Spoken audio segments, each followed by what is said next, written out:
Good evening, everyone. Thank you very much for coming. My name is Elizabeth Peterson. I'm the director here at the museum at Oglethorpe, and I know it can be a little tricky to find your way on campus, and it's chilly tonight, so I hope you were able to get a decent parking space, and thank you for finding us here for this lecture this evening. This is the first lecture of the year with Alan Avery. We have a lecture series for every show we do. The next one will be with our own John Daniel Tilford, Curator of Collections, on February 19th. There's some cards you can check out. And then yours truly, I'll be speaking on February 26th. We also have information about upcoming shows. We're doing something that should be interesting, particularly to the students here on campus, all about optics and vision, curating something with an art science blogger and a biologist from Emory. So we're trying to bring all manner of folks into the museum. Alan Avery, I have to tell you, is one of the first people I met when I got here to Atlanta, and one of the most generous and forthcoming people in this profession that I have ever met. Very savvy, very kind.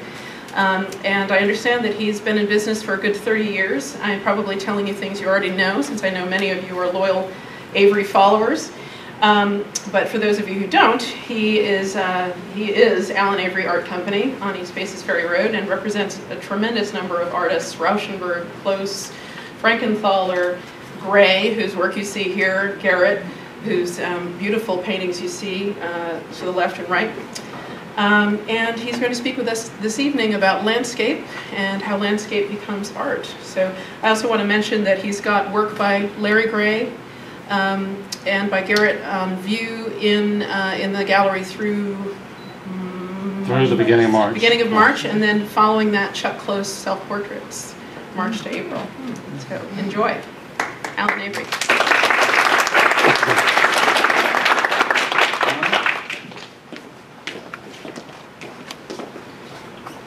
So, landscape. First of all, I want to thank Elizabeth and John for reaching out to the contemporary art community. Most people don't think of Oglethorpe as a museum that shows modern or contemporary works. And I think that it's really wonderful that you all are reaching out and showing and giving local artists and regional artists the opportunity to show in a regional museum. So thank you very much for doing that for the Atlanta community and for us. We appreciate that. My subject tonight is when landscape becomes art, which is a very sort of interesting subject, I think, for me to be thrown into. Since I tend to be a more modern and more contemporary gallery, my first love has always been and will always be the figure. I myself, trained as an artist, was a figurative painter in oil, and landscape really has to push me to a new level in order for me to experience it and to appreciate it. And so that's really sort of the path that I'm going to take with this. Obviously, I have to give sort of a historical reference for how landscape painting came into being. I'm not very good at scripts. I love to just talk. I'm an art dealer, so they call those an Alanism. I'm a salesperson, so I really can make up stories and go as I look at the work and understand the artist, because I too myself am an artist. But I am going to be following a script for the first part of this. The image that you see up here is considered to be what is known to be one of the first landscape paintings ever done. It is Exploding Volcano. It is a mural that is dated back to around 6,600 BC. Scientists have looked at it. They have linked it to the eruption of Turkey's Mount Hassan, and the Neolithic painting was found in the 1960s during the excavation of a mud brick home. And if we can go to the next image, you will see the village underneath this particular mountain and the two peaks. And if we can go back, you can see the artist has rendered the village underneath the volcano with the two peaks. I think that's a wonderful example during the time period of how landscape depiction was being used as historical reference. When we get beyond this period, I'm going to not give you a complete rundown of the history of landscape, but just sort of a highlight. Artists have been painting the landscape since the Roman and Greek times. At that time period, more than not, it was done as wall decoration. It was done as mural paintings. Usually they would adorn palaces or they would adorn temples where rulers lived. But they were not at that point in time really considered to be works of art. They were considered to be decorative motifs and backdrops. But skipping forward very quickly, we come to the rise of the landscape in the Netherlands, the Dutch. This particular piece was done by a Dutch painter, Roosdijk. And with the Dutch people, the word or the idea of landscape came from a name or a word which was Oglethorpe, which meant literally a region or a tract of land. You know, it acquired an artistic connotation, but usually it was just something which was depicting scenery or land. At this time, it was really sort of the Protestant middle class who were searching for secular, safe scenes for their homes, and they were creating the need for these subjects because they had these patrons at this point who needed works to adorn and to fill a void. Beyond that, we come into the birth of the classical landscape with Nicolas Buffon. He was a French painter. Obviously, there were others during this period, but this was during the 17th century, really was when the classical landscape was born. They sought to illustrate the sort of Greek ideal of Arcadia, you know, a place which was known to Greece as pastoral beauty. And the classical landscape, you know, actually usually would place contrived images, people, buildings, trees in such a manner that to balance the composition. They were actually taken not from life, but they were actually placed there to create a complete composition. You know, this they thought would create a harmonious and a balanced, timeless mood with color theory and compositional balance. During the 18th century, Italy continued to be a popular source of landscape inspiration, but France and England really at that time period became the center of what was known as the artistic landscape movement. With this image, we move forward to what becomes the period of the modern landscape. At this point, artists were moving beyond pure decoration. They were moving beyond the idea of historical reference. You know, during the 19th century, there were many milestones in landscape art. The Industrial Revolution altered the way that traditional landscape was being looked at, and it also sort of altered the way that traditional rural life and the old hierarchy, if you will, of subjects that were crumbling during the period. The Barbizon painters, such as Rousseau, and other revolutionary artists were there, but only sort of on the shadows of what next became the next hot movement, which was the Impressionists, which of course included Claude Monet, Augustus Renoir, Paul Ansel, and Vincent van Gogh.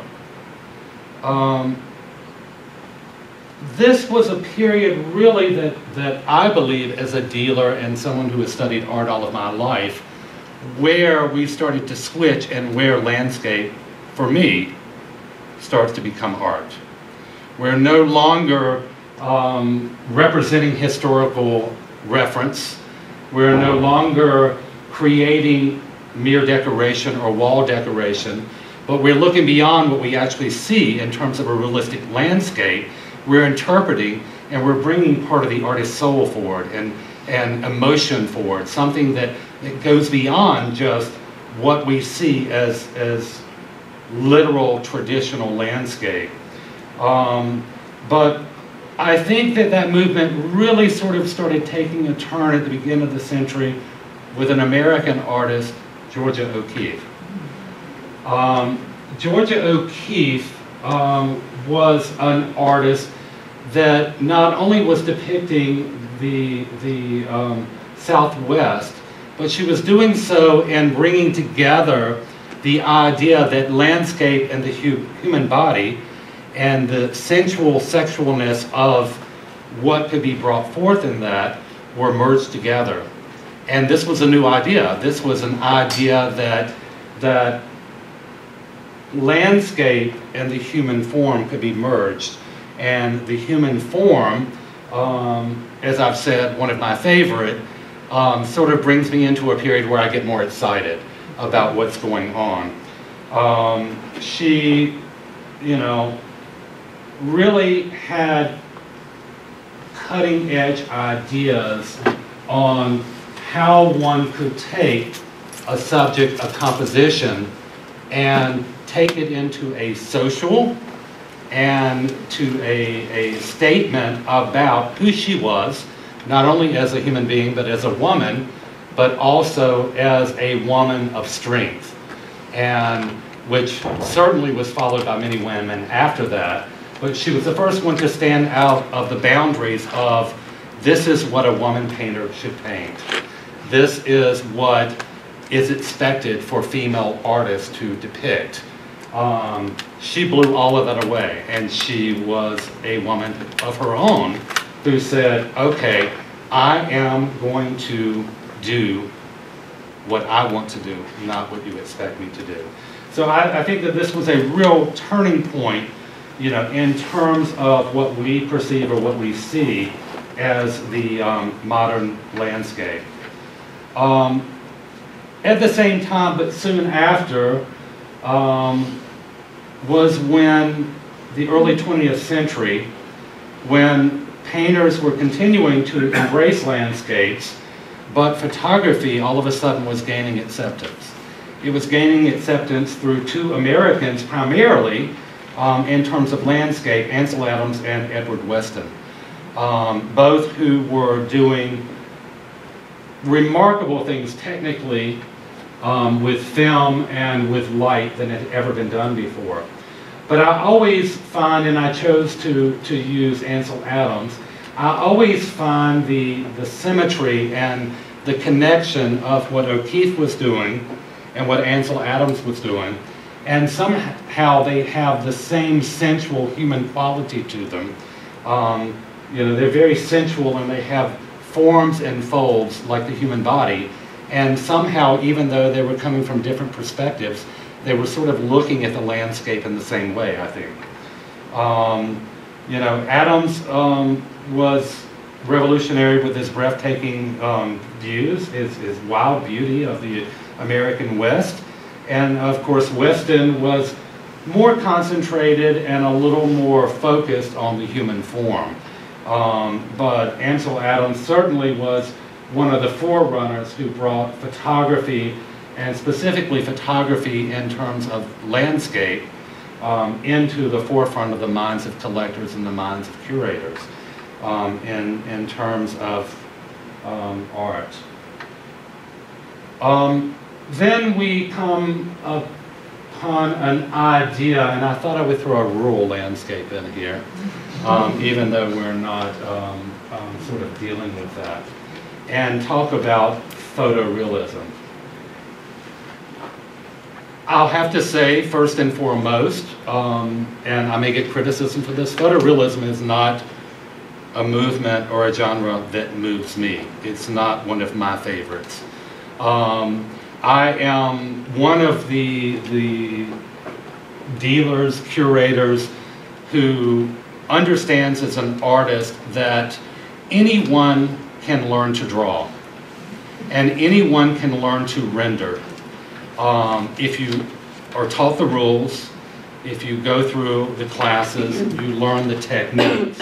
Some see better than others, and some see more exact than others, but everyone can learn to reproduce, if you will. And for me, photorealism is exactly that. It's a reproduction of what one sees.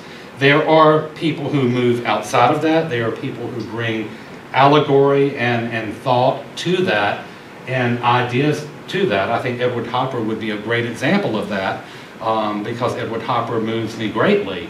But straight photorealism makes me yawn. It just doesn't do it for me. And that's me. That's my subjective opinion as from my background and what moves me. It's, you know, it's kind of like the idea of, I remember maybe 24, 25, 26 years ago, I had a young artist from Alabama, and he kept bringing in these paintings of the eaves of houses and gutters.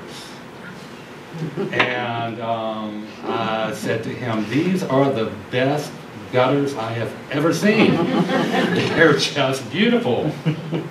But why would anybody want to buy them? You know, why would anyone want to own it? You know, and for me, with photorealism, I see it, I get it, but I'm done with it. I move on.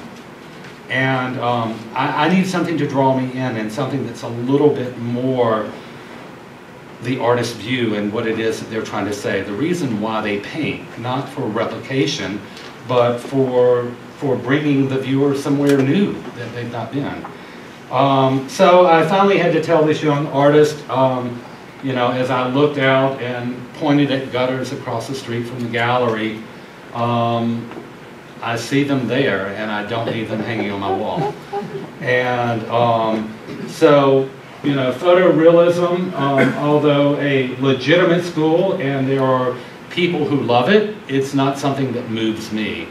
But certainly something that I think it's a valid subject to talk about.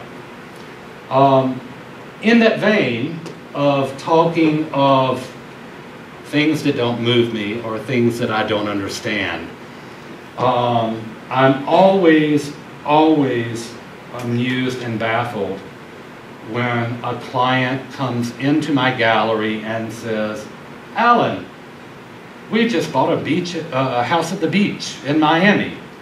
We're looking for a painting of seagulls and the beach to hang over our mantle. Didn't you buy a house at the beach so that you can look out and see the seagulls on the beach? Why would you want to buy a painting of that? You know, I don't get it. Why would you want to replicate the very scene that you bought your property for, that you're looking out the sliding glass doors at, to hang over your mantle? It's something that I just really don't understand and I don't get. But then, of course, there's the new mountain house. They buy a house in Cashiers, or they buy a house in Highlands, North Carolina, and they come in and they say, we'd like a painting to hang over the mantle of a babbling brook with rocks going down a mountain. And again, I say, didn't you buy the house so that you have that view out your window. Why would you want the same scene hanging over your mantle, and why don't we buy something that's a work of art? But of course I find them the Babbling Brook painting, and because after all I am in the business to sell art.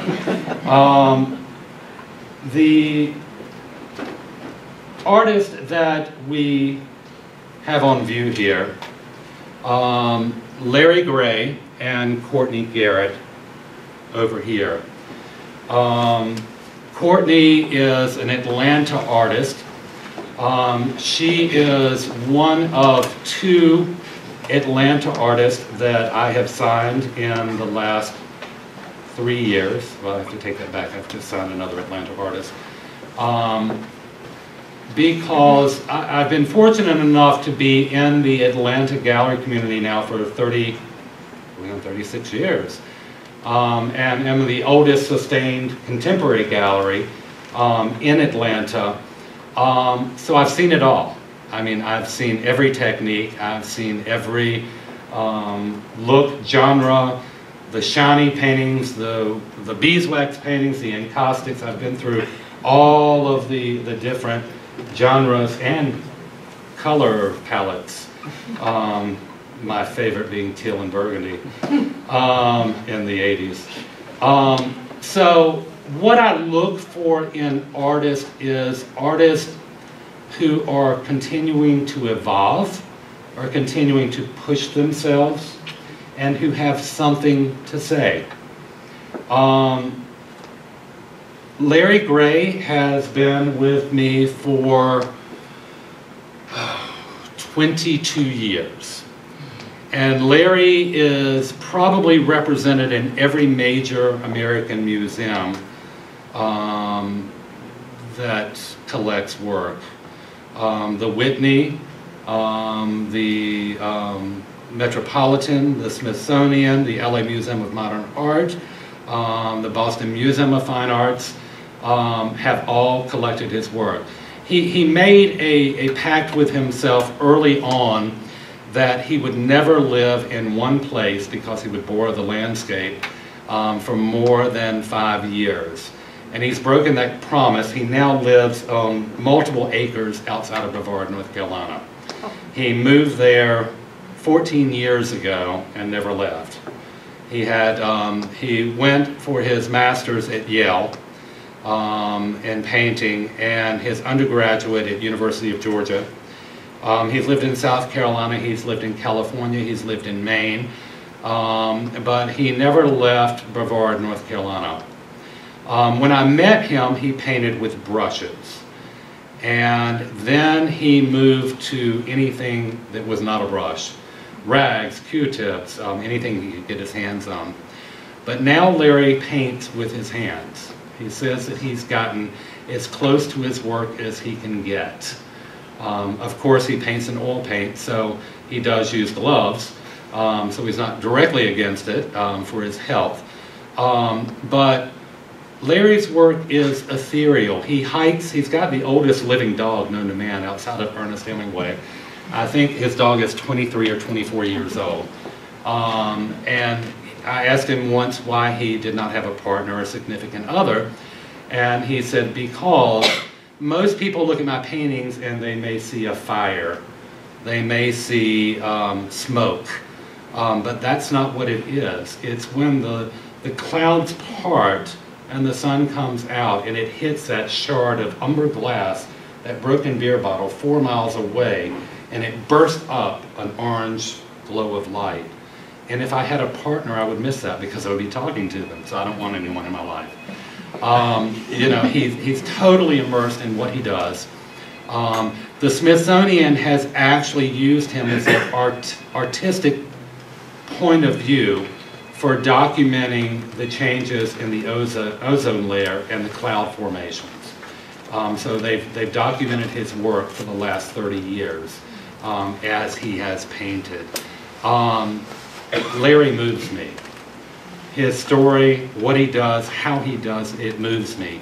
And it gets beyond the literal aspect of the landscape because he's bringing himself to the canvas. He's bringing himself to the paper when he does dry pigment pieces. Courtney Garrett is a young artist who, like Larry Gray, is very spiritually driven. And her work is completely from her spirit and her relationship with God and her relationship with her own spirituality in terms of her grasp of the earth.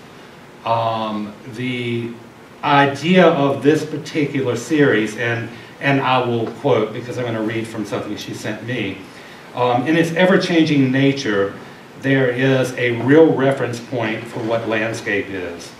You can visit it time and time again, and the reality is very clear. Natural conditions are always changing, and what we know is land and environment. The only constant is our memory in that space. In particular reference to my most recent landscape work, The Dissipation of Composition, address is ever-changing virtue of nature. It is in that most realistic moment, nature is simultaneously working with a high abstraction. It's never dissipating and dissolving. Every second, within its expression of natural conditions, I generally choose to operate reference in one's actual experience rather than my own memory, thus leading predictable reaction and subsequent emotions. As an artist, I refer to walking a thin line between realism and abstraction because it's a thin perimeter. For me, it's about emotion. It's about my soul and how I see the earth. Those are words from artists that I can get with. You know, those are ideas for seeing the landscape and the relationship of that landscape through their eyes, as none of us can see it. You know, we couldn't possibly see it in the same way that these particular artists do. Which, you know, sort of brings me full circle, doesn't it? In terms of when does landscape become art? And, you know, I think that for me, it's a point, you know, I've juried a lot of shows around the country. I've done several here in Atlanta and multiple ones for the Atlanta Contemporary Arts Center. And I'm always asked, you know, what makes you decide to put a work of art in or take a work of art out? And, you know, I look at works of art and I can see who those artists are because I'm a trained artist myself. I look at them and I judge them on the level of where they are in their career and what their experience is. I can look and see what their experience is based on composition, based on color, based on their emotion, and also based on how challenging they are to themselves. And what I tell people is that once an artist has wrapped their head and their hands around a medium, the point at which that artist grabs a hold of that medium and pushes it beyond where I or they think it could possibly go, that's at the point when one stroke can become a masterpiece. That's when you can break it all down to a minimalistic stroke. You know, the minimalist and modern abstractionists have really sort of, I think, been misunderstood. You know, I liken it to the idea that you cannot break the rules until you've learned them. You must learn the basics. You must learn composition. You must learn color theory. You must learn technique. You must learn how to manipulate the paint or whatever medium, clay or fiber or whatever it is that you're working in. You must learn how to handle that and hold it. But the point at which greatness occurs is when you push it beyond, when you push that clay further than you thought it could go, when you push that oil paint and you completely immerse yourself as close as you can get to it, and you're pushing yourself, that's at the point where you've pushed beyond mediocrity and you're getting to greatness. That's at the point where you actually have challenged yourself to the point where you break through and you've created something that's everlasting. It's remarkable when that happens. So, when does landscape become art? For me, it's a painting that transcends rendering skill. When it transcends seeing and replicating and bringing that back to the medium, whatever it is. It's a painting that transcends historical record for the sheer purpose of documentation. It's a painting that transcends placing arbitrary objects into a landscape just for the purpose or the sake of creating a composition that works and that flows and that works in terms of, oh wow, I have a blue sky, I need to put a blue robe down here to bring the eye back. It's when you naturally know, when you have all of those rules that have been pressed down into your mind, that you no longer need to think about those because they're part of you. And you can just go with emotion, you can just apply yourself to your medium, and those rules apply themselves, but you don't need to think about them anymore. They're already there. It's a place where, you know, a painting, a landscape contains all of these. But for me, personally, a good landscape, a good work of art, is when I'm overcome with emotion. When I can look at that and I can see into that artist's soul, and that artist has a dialogue and a reason for creating what they're creating that is completely and uniquely their own. You know, I always tell people, a northerner could have never written Gone with the Wind. You have to speak, paint, write, sing, compose from who you are and what you know.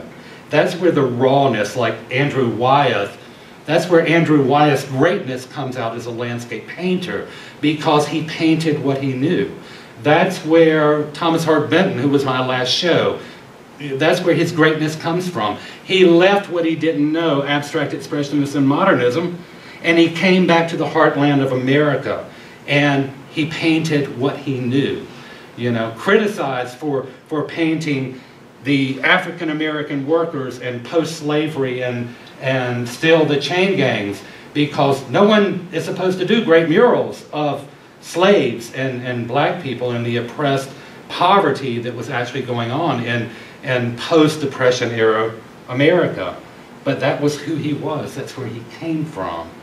And so when I come back for it and I look at it, you know, it's when I look at something and it holds me, and I see the artist's soul, I see their language, I see what they're saying, what their purpose for creating the work is. And, you know, most important for me is it's something that I'm looking at that takes me to a place, makes me feel something that I could not have done on my own. That's why having a mountain home and putting a landscape of a mountain bores me, because I can go there on my own. I want something that I can communicate with. I want something that resonates and creates a dialogue with me that makes me excited. You know, when people come into my house and they see my stairwell lined with Thomas Hart Benton, and I have a contemporary gallery, and they go, I never would have thought this is what you would have in your house. And then they turn the corner and I've got a Richard Gladson of a black man with a golden retriever hanging from a noose in front of a dark barn. And they turn the corner and I've got a Helen Frankenthaler, and then around the corner, and that's in my dining room, by the way, the hanging man. You know, I want work that makes me think. I want work that challenges me. You know, I always say to people when they're looking at work, when they're coming in to collect work, if you immediately go, oh, I like that, stop. back off, think about that. If you walk into an exhibit and you go, I don't know if I could live with that, stop, back off, think about it. Those works that challenge you may be the very works that 30, 40 years from now, you're still having a dialogue with and that will keep you engaged. The ones you thought were pretty will probably end up in a guest bedroom, or they'll end back out on a gallery floor somewhere.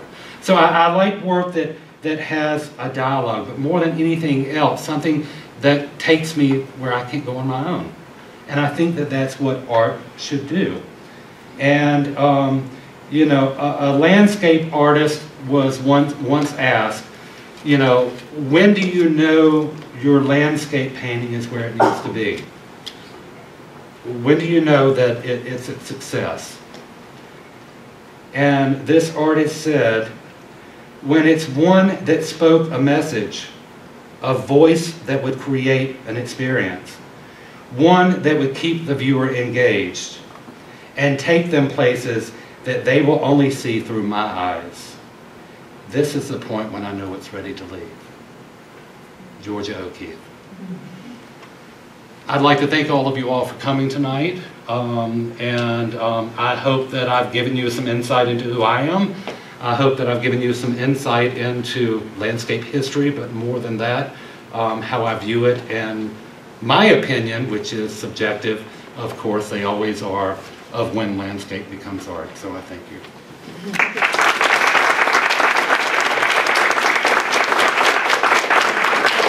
I'm more than happy if anyone has any questions. Of course, Larry. I was just wondering, you mentioned you in your talk, you talked about light, but you mentioned the things that separated an artist to transcend that to something else. And I wonder what you think about the artist's use of light in their work. As it refers to landscape in general? Painting in general. Well, I mean, I think that an artist's use of light is like any factual rule of creating a painting. I mean, it goes back to, you know, Rembrandt and chiaroscuro, and who was a master, you know, of light. I mean, and Vermeer, oh my God, Vermeer, you know, candlelight, painting these paintings, although small they were, you know, for months with how many children, 16 running around? You know, and you know, I think in terms of aesthetics, it's very important, but I think in terms of rules, it's specifically important. There's nothing worse than misappropriated light in a painting that is coming from the wrong source or from the wrong position in a painting. But I don't necessarily think that the light in terms of a visual context is always important, because, you know, I think of, you know, Louise Nevelson, for instance, in her black works, there is no light. So I don't think that it has to exist, but certainly if someone's going to use it, they need to use it correctly. Otherwise, it can really blow the entire, you know, the entire piece. Not only compositionally, but from a color theory standpoint. Because if the gradations aren't proper, we're going from a complete, I mean, you know, looking at Courtney Garrett's work, I mean, that's brilliant, where she goes from that perfect point of light where the light is reflecting off the top of the cloud to the inner density of the inner cloud. But what I love even more is how the dividing line, which is almost like a meteor, I don't know whether, but where one force is meeting another in terms of a weather system and creating sort of a tunnel. And the way that she breaks that light and breaks that line up perfectly is brilliant. And if she didn't have that, it all would fail. So I really think that you have to know what you're doing with it. If it's done wrong, you know, I think it leaves you flat. It leaves you flat. Anyone else?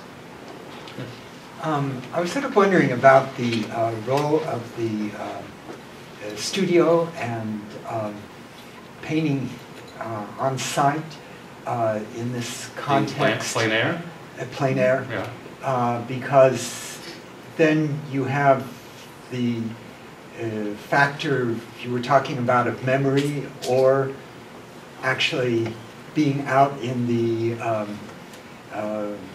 site itself. Certainly that was a factor with the Barbizon painters. But I think in terms of what you've been talking about with contemporary art, that seems to have, I wonder if that's changed in some ways, or if you have some thoughts about that.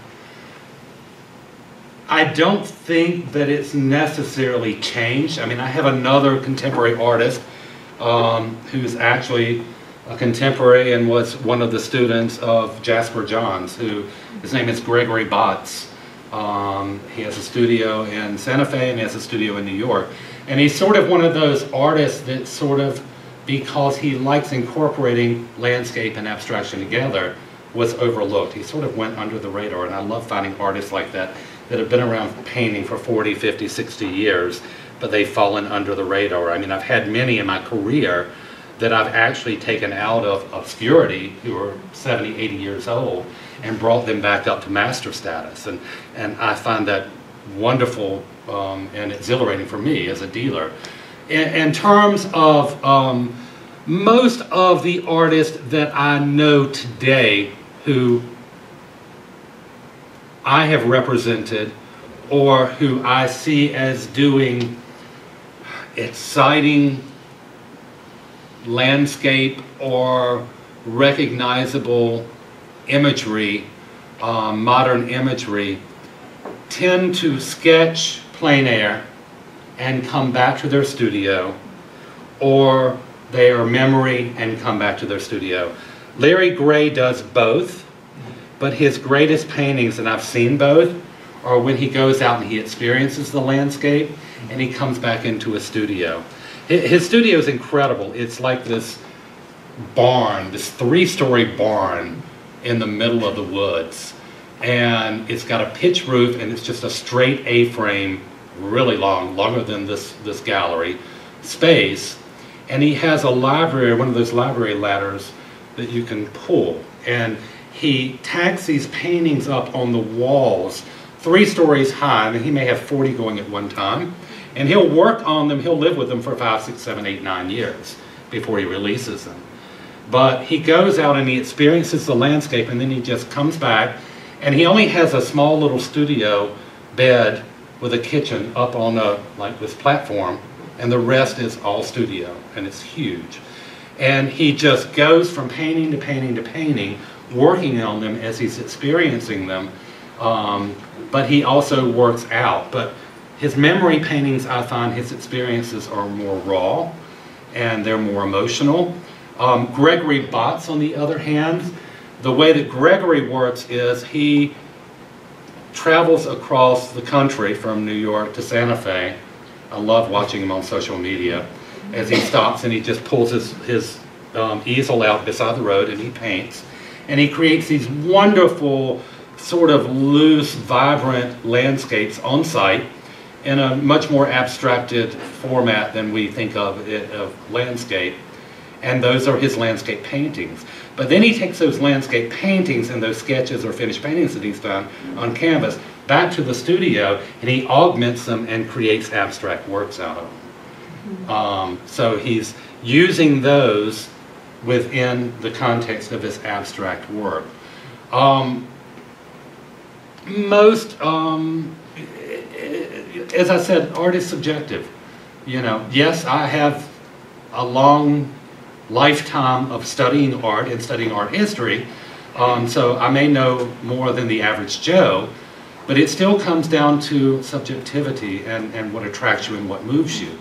And, you know, I still from time to time see plein air painters that move me, but more than not, it's ones who, like Gregory, will do works out in the field and then come back and push them further, for me. That's been my experience. For me, as a curator and for my eye, what moves me. Anyone else? Well, thank you so much for coming. I appreciate it. Traffic was awful, and it's gotten cold again. So please drive carefully, and thank you for sharing the evening with me. I appreciate it.